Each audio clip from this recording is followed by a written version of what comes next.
Այսօր ինձ հրավիրել էին քննչական կոմիտե պետության սահմանադրական կարգի հիմունքների, պետության դեմ ուղղված հանցագործությունների, վախենալու աննա, չէ, քննության վարչություն, հարցաքննության։ Ես սովորաբար նման դեպքերի չեմ արձագանքում, չեմ հարայնացնում, նախ այն պատճառով, որ սա դարձել է մեր կյանքի ու գործունեության վերջին տարիների անբաժանելի մասը, եւ երկրորդ դրա իմաստը չեմ տեսնում, ինչ որ անում են այս իշխանությունները, շատ կանխատեսելի է եւ սպասելի, բայց հաշվի առնելով այսօրվա դեպքը, որ նաեւ մամուլում տարածվեց ու արձագանք գտավ, կարճ արձագանք եմ։ Ինձ հրավիրել են քննչական վարչություն, քննչական կոմիտե Բագրատ Սրբազանի եւ 17 արդարների գործի շրջանակներում, գիտեք, այդ գործից կա անջատված մաս եւ տեղի ունենում այսպես կոչված լայնածավալ քննություն։ Ես հրաժարվել եմ որևէ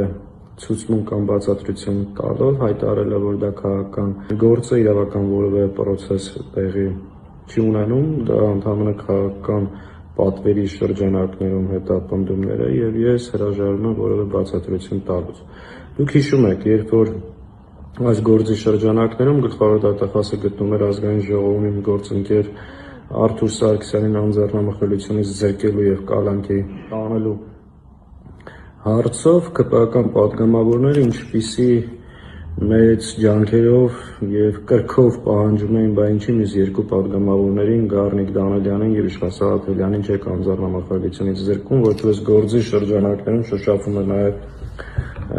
մեր անունը։ Նշեմ, որ մենք անհանգստության որևէ պատճառ չունենք, պարզ պատճառաբանությամբ սա իրավական որևէ պրոցեսի հետ կապ չունի, քաղաքական պատվեր է եւ փորձել են այս շրջանակներում հավանաբար ակնկալիք ունեն ինչ-որ նոր գործ կարելու կամ նոր մարդկանց մեղադրանք առաջադրելու։ Ընդհանրապես կարող եմ ասել հետեւյալը, որ այս իշխանությունների կողմից հետապնդվելը դա պատիվ է,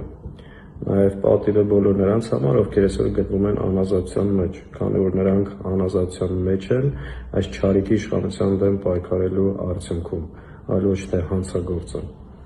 Ամոթը եւ խարան է այս իշխանությունների հետ համագործակցելը եւ նրանց ձեռքին գործիք դառնալը։ Իսկ նման քայլերով